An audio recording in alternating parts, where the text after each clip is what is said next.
கர்த்தருடைய பரிசுத்த நாமத்திற்கு மகிமை உண்டாதாக. இன்றைய வேத வசனம் மத்தேயு 3:2. மனம் திரும்புங்கள், பரலோக ராஜ்யம் சமீபித்திருக்கிறது. நம்முடைய மனம் கர்த்தரை நோக்கி திரும்ப வேண்டும். பாவங்களை விட்டு பரிசுத்தத்திற்கு திரும்ப வேண்டும்.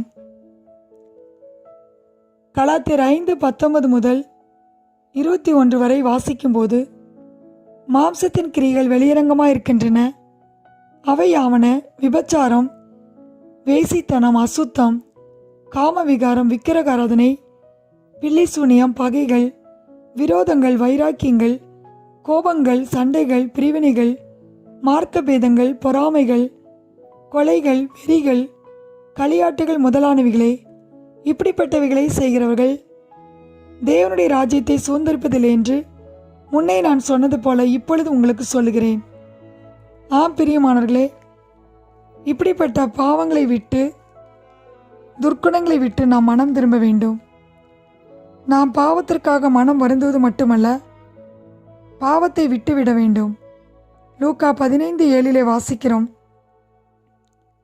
மனம் திரும்புகிற ஒரே பாவி நிமித்தம் பரலோகத்தில் மிகுந்த சந்தோஷம் உண்டாயிருக்கும் என்று. ஆம் பிரியமானவர்களே, நாம் மனம் திரும்பும்போது பரலோகத்திலே மிகுந்த சந்தோஷம் உண்டாயிருக்கும். மத்தேயு 9:13 வாசிக்கிறோம், நீதிமான்களே அல்ல, பாவிகளையே மனம் திரும்புகிறதுக்கு அழைக்க வந்தேன் என்று இயேசு கிறிஸ்து சொல்லுகிறதை பார்க்கிறோம். மத்தேயு 4:17 வாசிக்கிறோம், மனம் திரும்புங்கள், பரலோக ராஜ்யம் சமீபித்திருக்கிறது என்று இயேசு கிறிஸ்து சொல்லுகிறதை பார்க்கிறோம். அவருடைய பலத்த செய்கைகளில் அதிகமானவைகளை செய்ய கண்ட பட்டணங்கள் மனம் திரும்பாமற் போனபடினால் அவைகளை அவர் கடிந்து கொள்ளத் தொடங்கினார். கோரேசினே, பெத்சாயிதாவே, உனக்கு ஐயோ! உங்களில் செய்யப்பட்ட பலத்த செய்கைகள் தீருவிலும் சீதோனிலும் செய்யப்பட்டிருந்ததானால் அப்பொழுது ரெட்டுடுத்தி சாம்பலில் உட்கார்ந்து மனம் திரும்பியிருப்பார்கள் என்று இயேசு கிறிஸ்து சொல்லுகிறதை பார்க்கிறோம். ஆம் பிரியமானவர்களே, நம்முடைய வாழ்க்கையில் ஆண்டவர் அநேக அற்புதங்களை செய்திருக்கிறார். அற்புதங்களை பெற்றுக்கொண்ட நாம் பாவம் செய்யாதபடி மனம் திரும்ப வேண்டும்.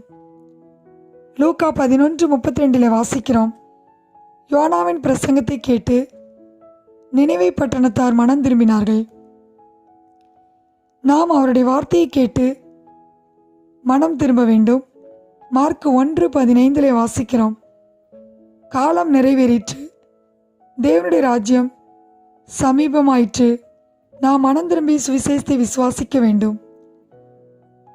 மார்க் 1:15 வாசிக்கிறோம், நாம் கெட்டு போகாமல் இருக்க நாம் மனம் திரும்ப வேண்டும். 2 கொரிந்தியர் 7:9-10 வாசிக்கிறோம், நாம் மனம் திரும்புவதற்கு ஏதுவாக துக்கப்படும்போது ரட்சிப்புக்கு எதுவான மனம் திரும்புதலை நமக்குள்ளே உண்டாக்குறது என்று பார்க்கிறோம். ஆம் பிரியமானவர்களே, நம்முடைய வாழ்க்கையில் நாம் கெட்டு போகாமல் எல்லோரும் மனம் திரும்ப வேண்டும் என்று இயேசு கிறிஸ்து நம்மேல் நீடிய பொறுமையுள்ளவராக இருக்கிறார். நாம் மனம் திரும்ப வேண்டும் என்று அவர் விரும்புகிறவராக இருக்கிறார். அப்போஸ்தலர் 17:30 வாசிக்கிறோம், அறியாமையுள்ள காலங்களை தேவன் காணாதற் போல் இருந்தார், இப்பொழுதோ மனம் திரும்ப வேண்டும் என்று எங்குமுள்ள மனுஷர் எல்லாருக்கும் கட்டளையிடுகிறார். ஆம் பிரியமானவர்களே, நாம் ஜாக்கிரதையாக இருந்து மனம் திரும்ப வேண்டும்.